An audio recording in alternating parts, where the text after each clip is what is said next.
TV5. Nagbabalik ang saya ngayong Sabado dito sa nag-iisang talentadong Pinoy Kids. Nagulat ang nanay ng ating susunod na kid talentado nang madiskubre niyang magaling pala kumanta ang kanyang anak. Alamin natin kung bakit. Nung preschool siya, siya yung ginawang contestant sa declamation at saka folk dance. 4 days before ng cultural, sinabihan ako ulit ng teacher niya na siya yung mag-represent sa singing contest. Sa iyong ngiti, ako'y nauhumaling. In a matter of 4 days, doon ko nakita ang galing-galing niya talagang kumanta. Hindi ko makapaniwalaan kasi ako yung nanay, sintonado yung boses ko. Yung tinitrain ko yung anak ko, mas magaling pala kumanta. I like singing, dancing, everything. It's because it makes me happy. Showing off his suave style is Romel Dave Saranggalao, or simply Dave!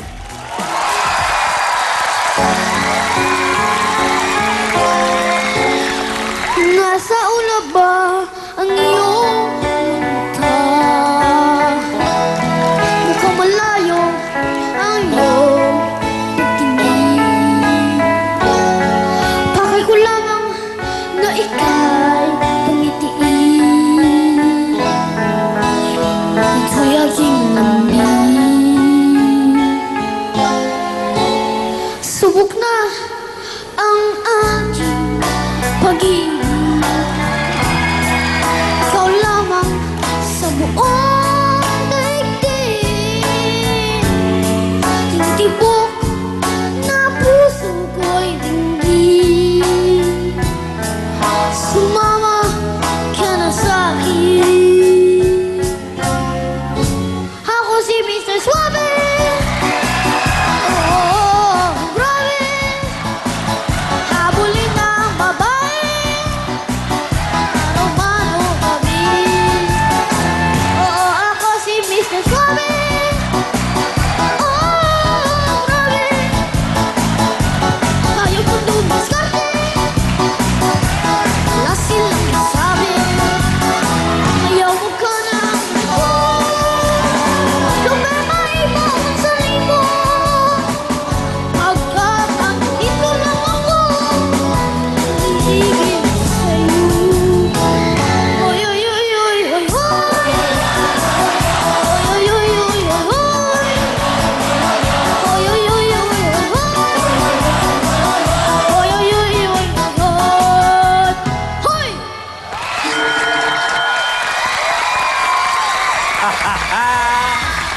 Dave! How are you, Dave? Kumusta, Brad? Okay lang. Ano ba ang buhok natin siya, Brad? Manilin, ano sa palagay mo? Ayoko na. Pinansin mo ba kasi? Ayaw ka, Brad. Dave, pare. Dave, pare. Kamusta ba? Okay lang po. Okay po. Dave, ilang taon ka nagsimulang kumanta? 3 years old. 3 years old. 8 ka na ngayon, hindi ba? Natutuwa ako dahil ngayon pa lang ganito kaaga, inilalabas mo na ang kaya mong gawin. So, practice pa ng practice at magaling ka, maganda ang ginawa mo. So, yun. Practice, ha? Thank you very much, Ate Manilin. Ate Tuesday. Hello, Dave. Hello, tita. Ayan. Hello, tita. Oh, hello, anak. Oh, natouch naman Sinitita ako. ka ng makapal ng buhok sa... Oo bibig. nga.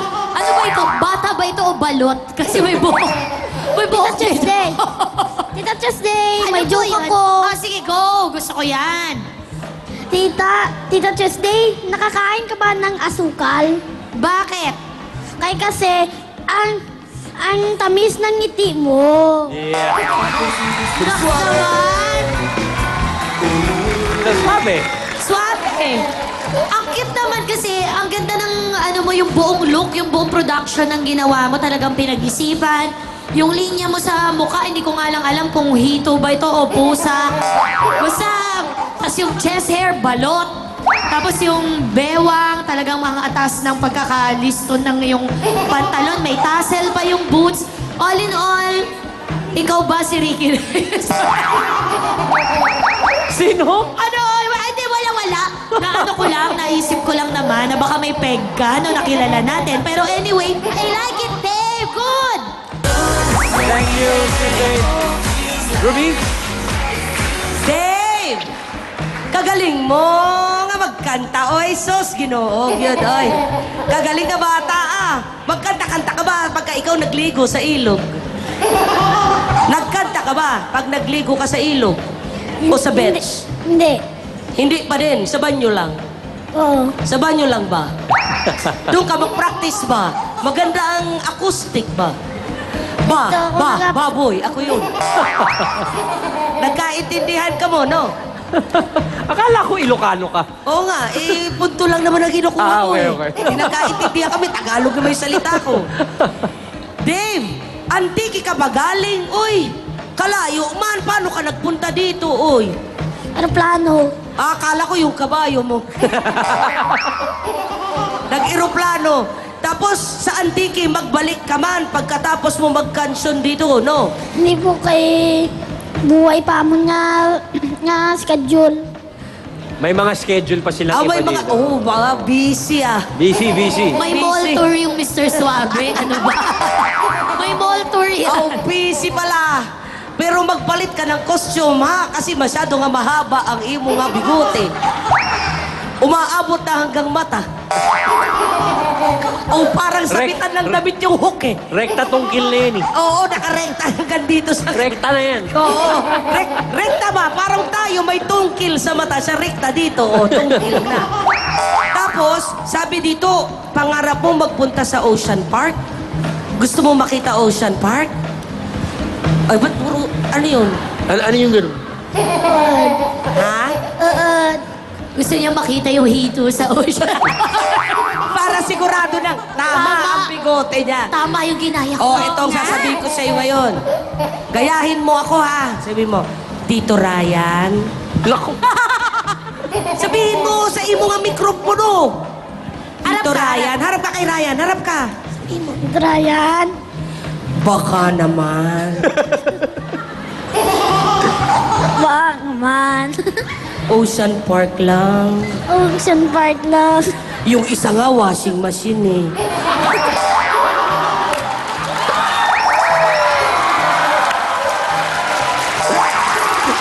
Sabihin ni mo, bukas na bukas mag-Ocean Park ka, lalangoy ka kasama hito.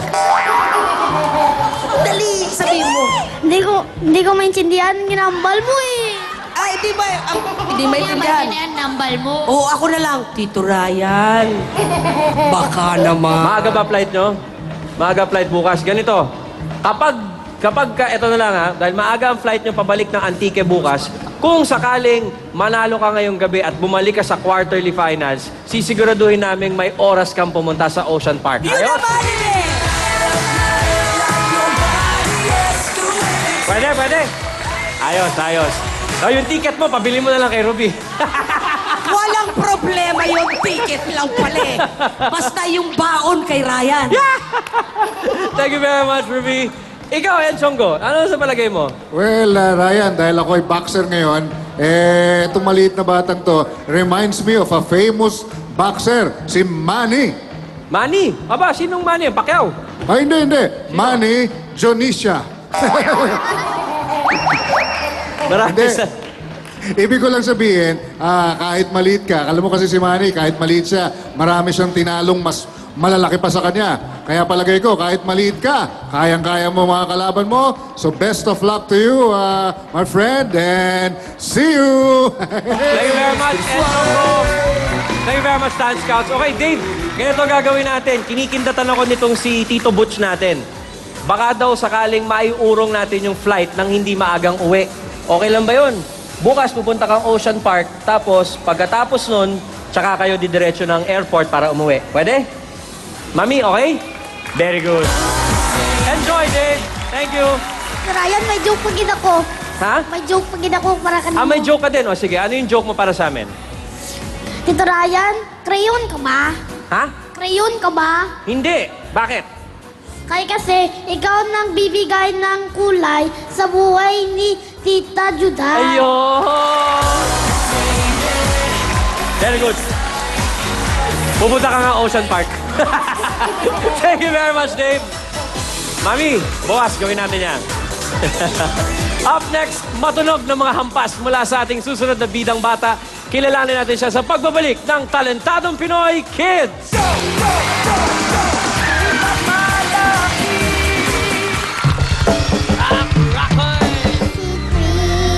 Kantahan! Sirain niyo na bahay niyo. Bakit? Dito ka na lang tumira sa puso ko.